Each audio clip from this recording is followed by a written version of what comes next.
जननी जन्म सौख्यानां वर्धनी कुलसंपदां पदवी पूर्व पुण्यानां लिख्यते जन्म पत्रिका गजाननं भूतगणादिसेवितं कपित्त जम्बू फलसार पक्षितं उमासुदं सोह विनाश कारणं नमामि विघ्नेश्वर पादपंकजम् आदित्याय च सोमाय मंगलाय बुधाय च गुरु शुक्र शनिभ्यश्च राघवे केतवे नमः. உலகெங்கும் வாழக்கூடிய நெக்ஸ்ட் ஜென் நேயர்கள் அனைவருக்கும் வணக்கம். நான் உங்கள் டாக்டர் வி ராஜ்குமார் சிவாச்சாரியார் மருத்துவ ஜோதிடர் பேசுகிறேன். எல்லாரும் எப்படி இருக்கீங்க? நலமா இருப்பீங்க நம்புறேன். இன்றைய தினம் நாம் பார்க்கக்கூடியது ஆடி மாத ராசி பலன்கள். ஆடி மாத ராசி பலன்கள்ல என்ன சுவாமி, ஆடி மாசத்துல எப்படி கிரகங்கள் எப்படி இருக்கும்? ஆடி மாதம் அப்படின்னு நம்ம எடுத்துட்டோம்னு சொன்னா சூரியன் ஒரு ராசியிலிருந்து வரக்கூடியது. மேஷ ராசி, ரிஷப ராசி, மிதுன ராசி. இப்போ ஆடி மாசத்துக்கு வரும்பொழுது எந்த ராசிக்கு வரார்? கடக ராசிக்கு வர்றார். கடக ராசியில யாரோட சேர்ந்து இருக்கார்? சூரியன் குரு ஜாதகத்துல ஒன்னா இருக்கார். அப்ப இந்த ராசிக்கு எப்படி இருக்கும்? கடக ராசி அப்படி இப்போ கடகத்துல சூரியன் வரார். அப்ப இந்த ஆடி மாத ராசி பலன்கள் அப்படின்னு சொல்லும்போது மேஷத்துல கிரகங்கள் கிடையாது. ரிஷபத்துல செவ்வாய், மிதுனத்துல புதன், அதே போல கடகத்துல சூரியன் குரு, சிம்மத்துல பாத்தீங்கன்னா சுக்கிரன், கேது ஜாதகத்துல இருக்கு. அதே போல கும்பத்துல ராகு, அதே போல மீனத்துல சனி இருக்க. இந்த பலன்களை எல்லாம் நம்ம பார்க்க போறோம். ஆடி மாத ராசி பலன்கள் எப்படி இருக்கு? இது என்ன உங்களுக்கு எச்சரிக்கையான பதிவா அல்லது உங்களுக்கு என்ன சொல்ல வருது? இதுதான் இதுல முக்கியமானது. எச்சரிக்கையா அதிர்ஷ்டமா? ஒரே வார்த்தை. உங்களுக்கு இந்த ஆடி மாசம் 12 ராசிக்கு ரெண்டே விஷயம்தான். அதிர்ஷ்டமா எச்சரிக்கையா? அதிர்ஷ்டம்னா எப்படி, எச்சரிக்கைன்னா எப்படி? இதுதான் நீங்க தெரிஞ்சுக்க போறீங்க. எச்சரிக்கைன்னா கண்டிப்பா எல்லா விஷயத்திலும் எச்சரிக்கையா தான் இருந்தாங்க, வேற வழி கிடையாது. நம்ம எவ்வளவுதான் சில விஷயங்கள் நம்ம பார்த்து செஞ்சாலும் சில விஷயங்கள் நமக்கு தெரியாது. ஏதோ ஒரு பிரச்சனைகள் வரும், ஏதோ ஒரு விஷயங்கள் நம்ம சமாளிப்போம், ஏதோ ஒரு விஷயங்கள் நடந்துட்டு இருக்கும். ஸோ இருக்கட்டும், அது ஒரு புறம் இருக்கட்டும். அப்போ இந்த ஆடி மாத ராசி பலன்கள் அப்படின்னு சொல்லும்போது இந்த 12 ராசிக்கும் எப்படி இருக்கு அப்படிங்கறத எல்லாமே முழுமையாக எல்லா ராசிக்குமே பார்ப்போம். என்னென்ன ராசியுடைய, அதே போல என்னென்ன அம்மனை வழிபாடு செய்தால், எந்தெந்த அம்மன் வழிபாடு செய்தால் சிறப்பு அப்படிங்கிறதையும் நம்ம பார்ப்போம்.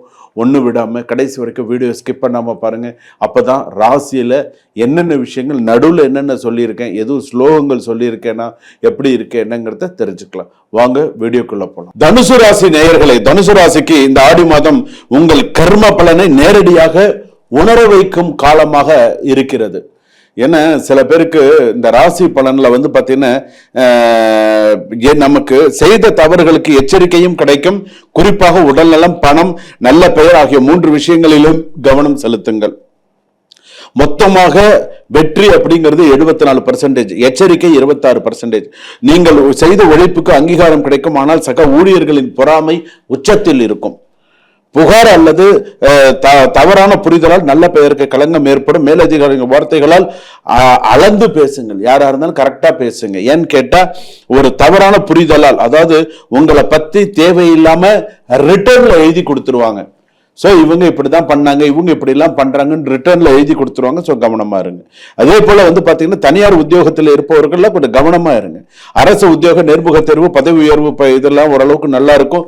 அரசாங்க உத்தியோகத்தில் இருப்பவர்களுக்கு தேவையில்லாத அவப்பெயர்கள் நிறைய வரும். பெண்களால் அவப்பெயர் வரும், 3வது நபர்களால் அவப்பெயர் வரும். யாராவது புதுசா உங்களை சந்திக்க வராங்க அப்படின்னு சொன்னா அவன் மூலமா ஒரு பிரச்சனை வரும்.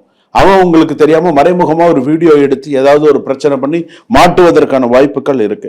நான் அரசாங்க வேலை வாங்கி தரேன் அப்படின்னு சொல்லி ஏமாற்றக்கூடிய வாய்ப்புகள் உண்டு. கவனமா இருங்க. கோபமும் பிடிவாதமும் உறவில் விரிசலை ஏற்படுத்தும். கணவன் மனைவி பழைய தவறுகளை மீண்டும் பேசாதே. Past is past. முடிஞ்சதை திரும்ப பேச வேண்டாம். இனிமேல் நடக்கிறது நல்லதா நடக்கட்டும் அப்படிங்கிற மாதிரி பேசுனீங்கன்னா நல்லது. விட்டு கொடுப்பதே வெற்றி ஆகும். இதுதான் கணவன் மனைவி. அதே போல திருமண பேச்சுவார்த்தைகள் ஓரளவுக்கு தனுசு ராசி பொறுத்தளவுக்கு பேசினா இந்த வருஷத்துல ஏதாவது நிறைய நல்ல விஷயங்கள் நடக்கிறதுக்கான வாய்ப்புகள் இருக்கு. உங்க அம்மா உடல் நலத்துல கொஞ்சம் கவனமா இருங்க. நீதிமன்றத்தில் உள்ளவர்களுக்கு எதிர்பாராத திருப்பம் வரலாம். உணர்ச்சி வசப்பட்டு எதுவும் பேச வேண்டாம்.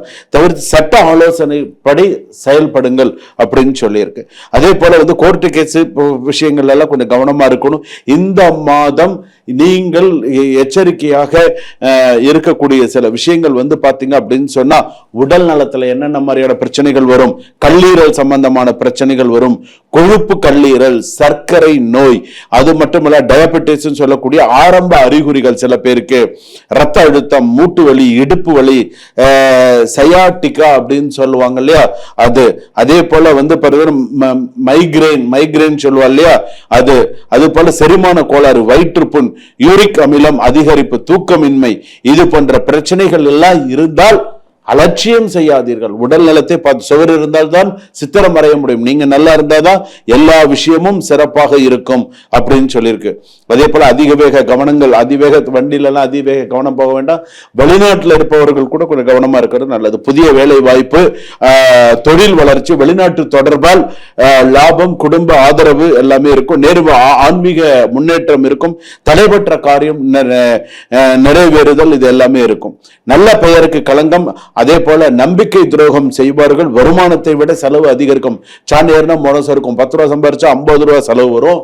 சில நேரத்தில் வருமானமே இருக்காது. சில நேரத்தில் இடமோ வீடோ நகையோ விற்கக்கூடிய சூழ்நிலைகள் வரலாம். அதே போல வாகன விபத்து அபாயம், கோபத்தால் உறவு பாதிப்பு. இவ்வளவு விஷயங்கள் இருக்கு. ஆடி மாதம் எச்சரிக்கையுடன் நடந்தால், ஆடி மாதம் பொறுமையாக, ஒழுக்கம், சரியான முடிவு, இதெல்லாம் ஓரளவுக்கு இருந்தாதான் சக்சஸ் பண்ண முடியும் அப்படின்னு சொல்லி இந்த ஆடி மாசத்துல தனுசு ராசிக்கு சொல்லியிருக்கு. தனுசு ராசி பொறுத்த அளவுக்கு நான் ஆரம்பத்தில் இந்த 3 விஷயம் சொன்னேன் இல்லையா, அதிர்ஷ்டம், எச்சரிக்கை, போராட்டம் சொன்னேன் இல்லையா. இந்த எச்சரிக்கை, அந்த எச்சரிக்கைங்கிற வார்த்தையை நீங்க தயார்படுத்தி வச்சுக்கோங்க. ஏன்னா எச்சரிக்கையாக இருந்தால்தான் சில விஷயங்கள் சக்சஸ் பண்ணிக்க முடியும் அப்படின்னு சொல்லியிருக்கு. நீங்க இப்ப அம்மன் வழிபாடு செய்யறதுல சிறப்பு அப்படின்னு சொல்லியிருக்கு. அம்மன் வழிபாடுன்னு எந்த அம்மன் வழிபாடு செய்தாலும் சிறப்பா? எல்லா அம்பாலும் ஒரு அம்பாள் தான், அதெல்லாம் எந்த மாற்றமும் கிடையாது. எந்த அம்பாலும் ஒரு அம்பாள் தான். இதுல முக்கியமான ஒரு விஷயம், வாராகி அம்பாள் வழிபாடு பண்ணுங்க. வாராகி உங்களுக்கு கண்கண்ட தெய்வம். உண்மையிலேயே பூராடம் கண்கண்ட தெய்வம். பூராட நட்சத்திரத்துக்கு, உத்திராட நட்சத்திரத்துக்கு கண்கண்ட தெய்வம், மூல நட்சத்திரத்துக்கு கண்கண்ட தெய்வம். தனுசு ராசினாலே இந்த வாராகி அம்மன் கண்கண்ட தெய்வம். நீங்க வழிபடக்கூடிய சூழ்நிலையில தான் அது எந்த அளவுக்கு உங்களுக்கு வருது, எந்த அளவுக்கு உங்களுக்கு நல்லது செய்யறது அப்படிங்கிறதுக்கு வழிபாடு பண்ணுங்க. வாழ்க வளமுடன்.